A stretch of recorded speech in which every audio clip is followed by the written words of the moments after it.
Welcome to our channel. In the last session, we mainly discussed try catch block. Within the try block, one exception is generated.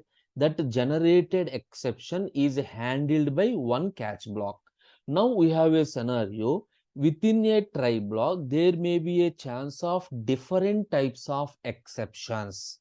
To handle each exception, I write one catch block, that is one try block followed by multiple catch blocks. Multiple catch blocks. But here you need to remember one very important point. At a time, at a time, only one exception is created. At a time, only one exception occurs and only one catch block is executed. Why? What is the meaning of this one?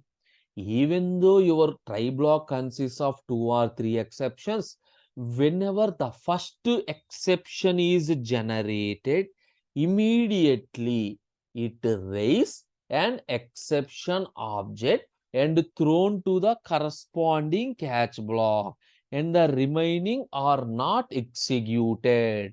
How do you write this program? Now, coming to your previous program, this is the simple example, a try block with division. Now, observe here int a of is equal to new int of 5. New int a of is equal to new int of 5. For example,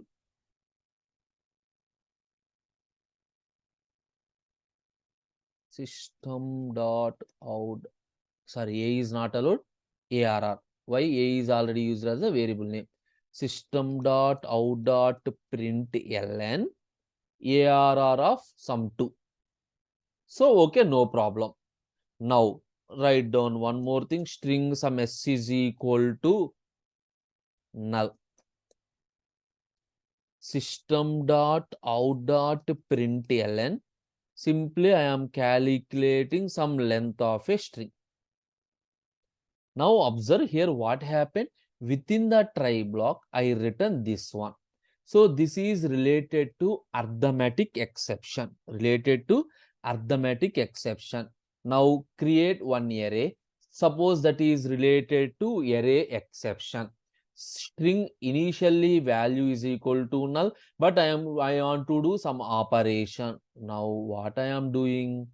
Write down some catch block, catch null pointer exception. Null pointer exception. System dot out dot println no string. Can message any message. This is one catch block, null pointer. Write down one more catch block, catch array index out of bounds exception. System dot out dot println out of range. Now here observe the program step by step. Here after try block, I written 3 catch blocks. Now execute the program. I will explain all the possible cases.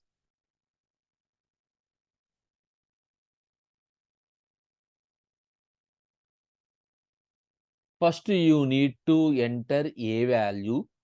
Suppose the b value 0. Now observe, whenever c is equal to 20 by 0, an exception object is raised. What is the object? Belongs to arithmetic exception. Immediately it thrown to the catch block. So first thrown to the first catch block. Here the object that is generated, and this is also same class. Now this catch block is executed and then continue with the remaining. Only one catch block is executed. Check this one. Division by 0. and then rest. Suppose now 20 sum 2. What happened? Right now there is no problem. It prints the value of 3. Fine. So we are creating an array of size 5. But here you are trying to access, suppose you are trying to access second index. Now create a string. See this one? We are created an array of size 5. But you are trying to access second element. Not a problem. By default all are zeros. That is not a problem. So now you are creating a string, yes, but you try to access string of no length, but you are trying to access. What happened? An exception is generated. Exception is generated. That is null pointer exception. First it checks this one. Matching? No. Second it checks this one. Yes, there is a match. If there is a match, this catch block is executed. Now observe, whenever an exception is generated, it checks in the top-down order. First catch block, second catch block, and then third catch block, and so on until there is a match. Suppose if there is an exception that is generated, but there is no match, remove this one. Save, run this program. 22, observe. So sir said that within the try block, catch block is there, but here what is the problem? We are coming out of the program. The problem is the exception is null pointer exception, but this is the catch block which will handle only specific arithmetic. This will handle specific array index out of bounds, but here the exception is null pointer. In that situation, what is the case? Or if I don't know the exact type of exception, in that case, you can write the superclass name exception. The superclass name exception in the catch block, like catch of exception sum e system.out.println. You can type any message, suppose invalid. This is similar to else in your program. So after writing all the if, else if all the conditions else. So if all the catch blocks fail, this will catch any type of exception. Why? This is the parent class. Now see this one, 22, invalid, yes or no? Invalid, yes or no? This is the concept. So if you are not knowing the corresponding correct type, you can write. But remember, you are not allowed to write this one at the starting. Why? It gives an error. Check this one. It gives an error. See, why? In the sense, if follow stop do down order, any exception that is handled by this one, what is the use of remaining this one? There is no use of remaining ones. You got it? That is the reason always catch exception is written at the end.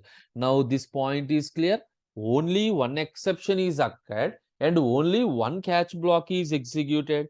Even though you have multiple catch blocks, even though you have multiple catch blocks, this is the concept of try with multiple catch blocks. Thank you.